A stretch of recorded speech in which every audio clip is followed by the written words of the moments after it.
boyfriend? Wala. Wala! O, 35,000. Tapos may date kayo ni Ralph. Ay! Sa Vice Comedy Club, libre. Oh. Pot! Only pot!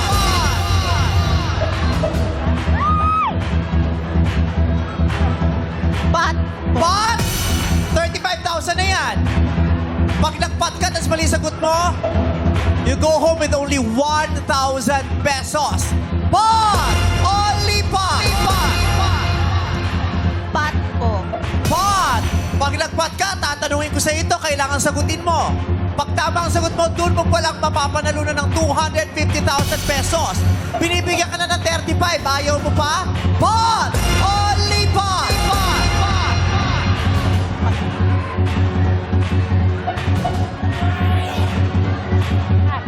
Pat po. Pot! Goodbye, Ralph. Goodbye, 35,000 pesos. Now, Z, tumutong ka dun sa kahon. Harapin mo ko. Sa puntong ito, kailangan mo nang sagutin yung tanong na nakahanda.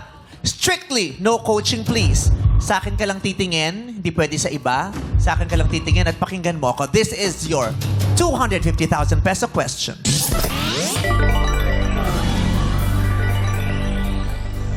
I will read the entire question twice. Pag sinabi ko Z, sagot, or Z, go, tsaka ka palang sasagot. 5 seconds to answer. Kaya intindihin mo na ang katanungan. Eto ang question sa araw nito. Anong instrumento ang ginagamit sa pagsukat ng bilis ng hangin? Anong instrumento ang ginagamit sa pagsakin ka lang titingin, Z?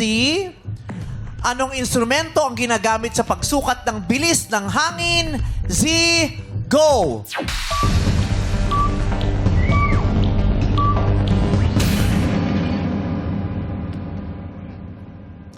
Tapos ng oras, may naisip ka bang sagot?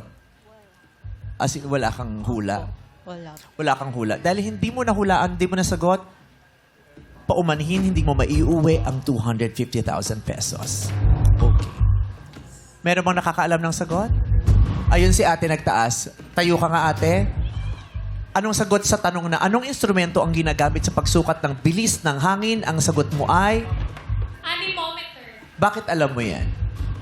Pharmacist po ako. May Oh. physics and yeah. Anemometer is correct! Wow! Akin na po yung 50.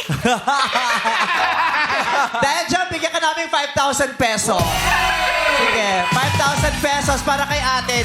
Dahil sa iyong kaalaman, may premyo ang kaalaman. Oo, hindi pwede. Oh, di ba? May 5,000 ka. Congratulations. Thank you so much for joining us. Thank you po. Oo. Bigyan din kitang 5,000 pang gamit mo sa eskwelahan. Oo. Pambili mo ng mga requirements or kung ano man Thank you yan. po. Salamat sa mga estudyante nandito. Mga students, study hard, be informed, and please, be curious. Okay? Thank you so much, Thank Z. you, Ate Wa. Thank you.